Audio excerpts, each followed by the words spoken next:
masuk neraka. Tapi kesesatan yang diikuti hidayah, sesatnya ditinggal, hidayahnya yang terbawa ke akhirat. Maka sekarang masuk kepada kullu bid'ah tadi.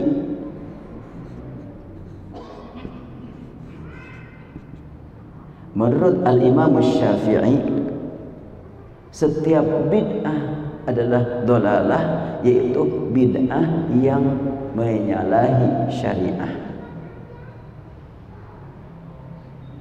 Adapun bid'ah yang tidak menyalahi syariat tidak dolalah. Seperti apa bid'ah yang tidak menyalahi syariat?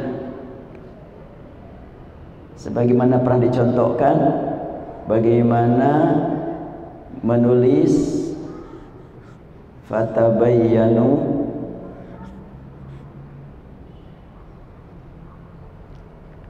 ya ayyuhalladzina amanu in ja'akum fasiqun binaba'in fatabayyanu. Untuk qiraat Hamzah, ya ayyuhalladzina amanu in ja'akum fasiqun binaba'in fatathabbatu.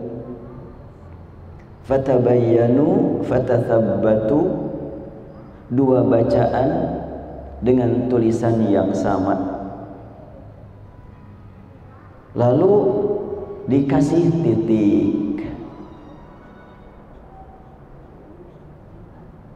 Ini belakangan titik ini, tidak ada zaman Rasul, apalagi harokat. Ini semuanya bid'ah. Iya, tidak ada zaman Rasul ini. Tapi bid'ah yang tidak melanggar syariah. Justru bid'ah di sini bid'ah yang mendukung syariah. Sebab tanpa ada tanda baca ini, jangan-jangan di Al-Murabi nggak ada yang bisa baca Quran seorang pun. Habis bagaimana cara bacanya? Nggak ada titik, nggak ada harokat, pusing kita.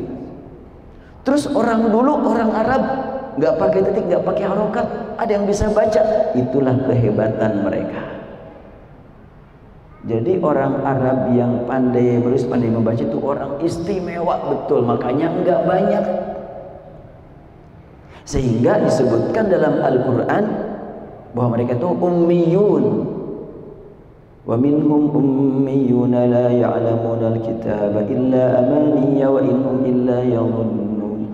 Kalimat ummi, tidak menulis, tidak membaca huruf, karena Allah siapkan untuk turunnya Al-Quran orang-orang yang tidak disibukkan dengan menulis, tidak disibukkan dengan melihat tulisan, tapi kuat ingatan. Maka ketika diturunkan Al-Quran, orang-orang yang beriman kepada Al-Quran, ada yang sekali dengar langsung hafal, ada yang 2 kali, ada yang 3 kali. Kita nggak apa-apalah 30 kali juga. Nah, mereka 3 kali hafal, 2 kali, ada yang 1 kali hafal. Karena memang sudah terbiasa mengingat tanpa membayangkan hurufnya bagaimana. Jadi ini sekilas saja. Wa ma yudillu bihi illal fasiqin. Allah berikan petunjuk dengan perumpamaan nyamuk tersebut. Orang-orang yang tidak fasik, mereka berkata ini adalah hak dari Allah. Orang-orang yang fasik bertanya-tanya, ngapain Allah bikin nyamuk segala? Itu orang yang fasik. Dan orang yang fasik seperti terbagi 2. Ada yang Allah sesatkan dengan perbuatan mereka yang berupa kemaksiatan, ada juga yang Allah giring untuk mendapatkan hidayah. Jadi manusia terbagi 2 golongan, yang fasik dan yang tidak fasik. Yang fasik terbagi 2 golongan, ada yang Allah sesatkan dengan kefasikan mereka, dan ada yang Allah berikan petunjuk kepada mereka, tidak dalam kefasikan terus. Inilah kemurahan Allah, rahmat Allah. Alhamdulillah kita termasuk yang mendapatkan hidayah dari Allah. Nah, kita lanjutkan. Wa ma yudillu bihi illal fasiqin. Tiada yang Allah sesatkan selain orang-orang yang fasik. Lafal al-fasiqin tertulis tanpa huruf alif. Kembali kita berusaha untuk menggali isyarat dari tulisan Al-Quran yang berbeda dengan tulisan biasa. Karena memang sudah kita yakini bersama dengan sekian kali pertemuan, semakin yakin bahwa tulisan Al-Quranlah dari Allah. Penulisan tersebut paling tidak memberi isyarat sebagai berikut. Pertama, seperti halnya kehidupan orang lainnya, orang-orang fasik mengisi kehidupan selama di dunia hanyalah sebentar. Tulisan yang pendek ini mengingatkan kehidupan yang selewat, yang sebentar. Kedua, perjalanan hidup orang fasik yang diisi dengan perbuatan fusuk kemaksiatan itu sangat singkat dan pendek. Sudah hidupnya sebentar, dipotong tidur, dipotong kerja, maksiatnya berapa lama sih? Orang yang tidak beriman sama kan capek juga bekerja cari duit.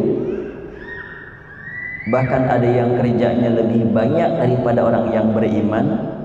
Karena kalau orang yang beriman waktu 24 jam dibagi untuk cari uang, untuk sholat, untuk baca Quran, untuk menghadiri pengajian seperti ini. Orang yang tidak beriman waktunya hanya dipakai untuk cari duit. Kemudian waktu-waktu libur dipakai maksiat. Sebentar sekali perbuatan maksiat yang mereka lakukan itu. Tapi walaupun sebentar, imbalannya banyak. Balasannya lama. Pandangan mereka terhadap kehidupan tentu lebih pendek. Inilah al-fasiqin, ditulis dengan singkat tanpa alif, mengingatkan betapa pendeknya pola berpikir orang-orang fasik. Ya, mungkin juga ada yang mendapatkan berita dari internet. Seorang wanita di Mesir, gadis di mobil, di bis. Ya, maksudnya gadis itu gak punya suami gitu. Bukan gadis dalam artian status medis ya. Gak punya suami.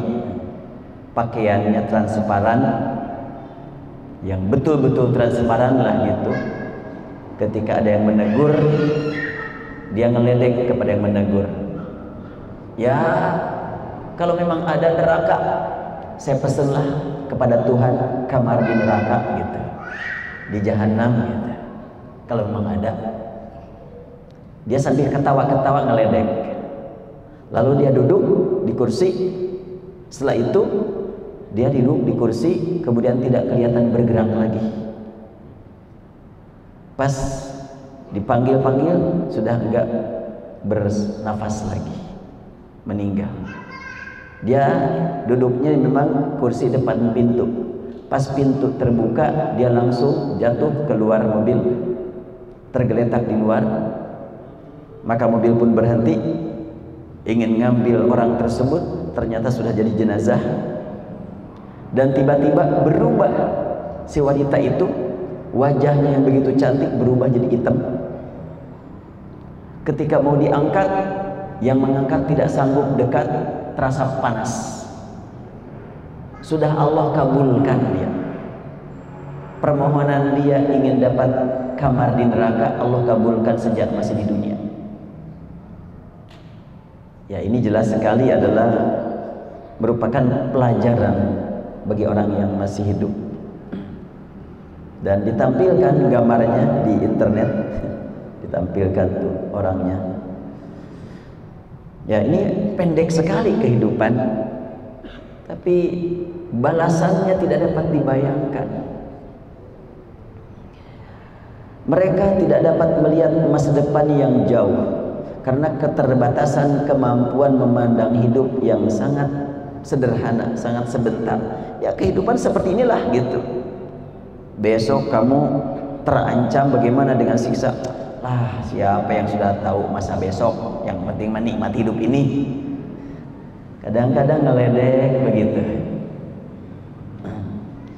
Masa depan menurut pandangan mereka sangat tidak jelas. Sebab ketika mereka bercita-cita untuk mendapatkan kesenangan hidup beberapa tahun ke depan, sebenarnya mereka tidak memiliki bukti akan hidup sampai besok. Cita-cita, wah sekian tahun lagi kita akan menjadi orang hebat, orang kaya, orang senang, padahal nggak tahu hidupnya sampai besok apa tidak. Tapi bagi orang yang beriman tentunya tidak begitu. Kehidupan kita sangat lama. Dunia merupakan tempat amal. Mati bukan akhir kehidupan, tapi mati merupakan awal kehidupan yang hakiki.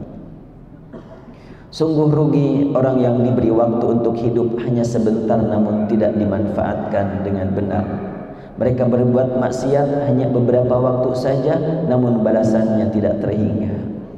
Bagi para dai, melihat kata fasiqin begitu pendek, terus berdakwah mengajak mereka tidaklah sia-sia manakala mereka menolak seruan atau melakukan perbuatan yang berlawanan hingga menyakitkan, sebab mereka sudah ditunggu dengan balasan dari Zat yang Maha Adil, yang Maha Kuasa. Jangan sampai kesel kepada orang yang menolak, yang mempermainkan. Sebetulnya kita tidak mampu membalas, sudah disediakan balasan oleh Allah yang tidak lama lagi akan mereka terima.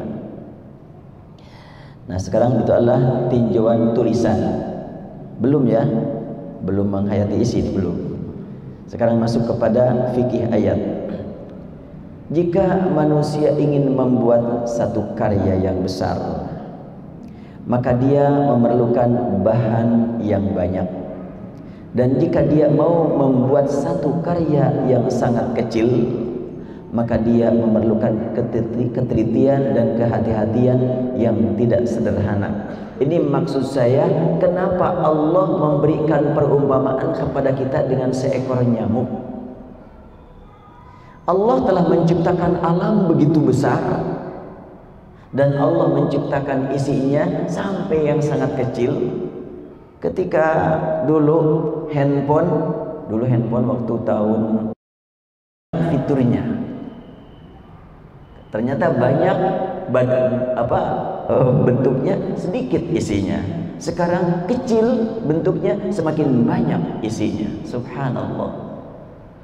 Ini memberikan gambaran bahwa sesuatu yang sangat kecil lebih rumit kan, dan yang besar lebih memerlukan bahan yang banyak. Itu buat karya manusia. Allah mengangkat perumpamaan dengan seekor nyamuk, mestinya dijadikan bahan tafakkur. Di dalam nyamuk itu ada pernafasan, ada sel, ada untuk bekerja, ada untuk minum, ada untuk makan. Bahkan kata Harun Yahya, nyamuk itu kalau menggigit itu kan dia tukeran ya, dia buang isi dia ambil dari diri kita gitu. Dan pada umumnya nyamuk yang menggigit itu katanya nyamuk yang lagi perlu tenaga untuk melahirkan. Berarti nyamuk betina ya. Buat kaum pria jangan marah ya, yang menggigit itu adalah wanita itu. Nyamuk betina itu. Jadi dia membuang kotoran, mengambil darah untuk nambah tenaga buat kehamilan, buat melahirkan. Kok baru muqaddimah udah bunyi lagi nih. Ya. Perumpamaan nyamuk ini sangat luar biasa, harus kita jadikan sebagai bahan tafakkur. Dan kalimat Al-Quran, biarkanlah sebentar lagi ya, nanti dilanjutkan. Allah Subhanahu wa ta'ala menyebutkan fama fauqaha, Fauqa itu artinya di atas, tapi diartikan di bawah, lebih rendah. Memang secara bahasa kalau ayat diterjemahkan Allah tidak malu, tidak enggan membuat seperumpamaan berupa nyamuk atau yang lebih besar. Yang lebih besar ya jelas dong, kan gitu. Makanya diartikan atau yang lebih kecil diartikan, tapi artinya ini fauqa, bukan lebih besar, bukan lebih kecil, tapi lebih tinggi, lebih atas. Ada apa di balik fauqa dan diartikan lebih rendah? Insyaallah jawabannya setelah salat. Apa sebelum tahu? Bismillahirrahmanirrahim. Alhamdulillahirabbil alamin. Wassalatu wassalamu ala asyrafil mursalin. Muhammadin wa ala alihi wa ashabihi wa man ittaba'ahu ila yaumiddin.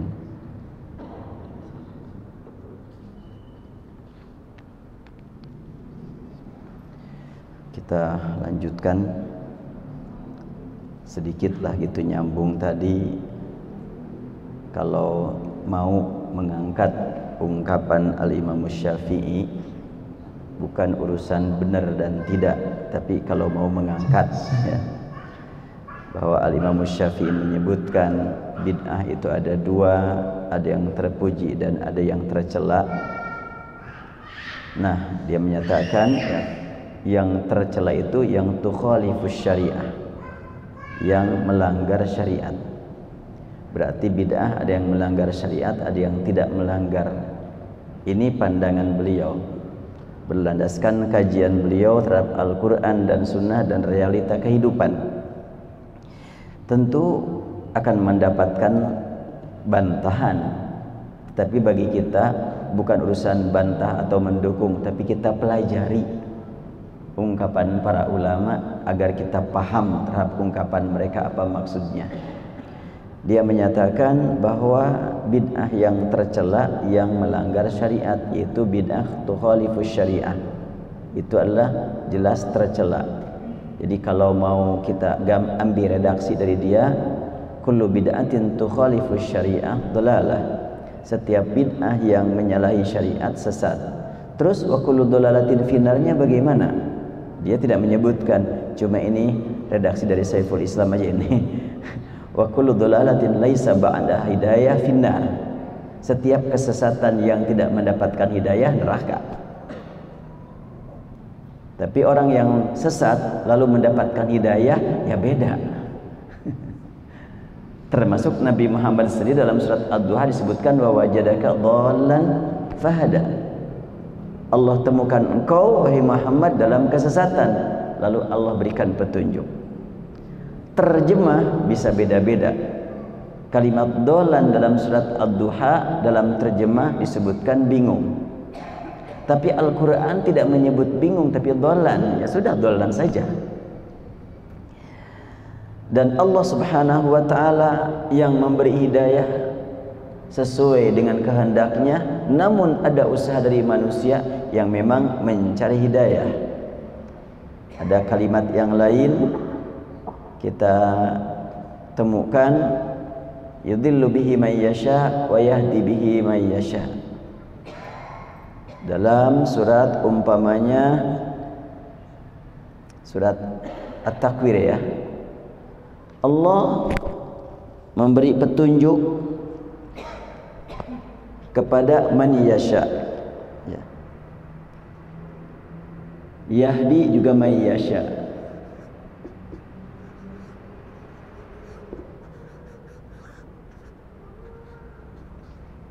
Yudillu juga ada kalimat mayyasha.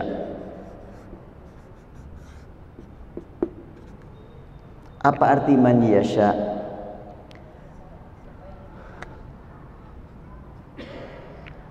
Allah berikan petunjuk kepada orang yang yasha'u. Yasha itu menghendaki. Yang menghendaki ini Allah apa orang? Kalau jawabannya yang menghendaki adalah Allah, artinya orang tidak mencari, tapi Allah berikan petunjuk. Ini menunjukkan karunia Allah tanpa ada penyebab apapun.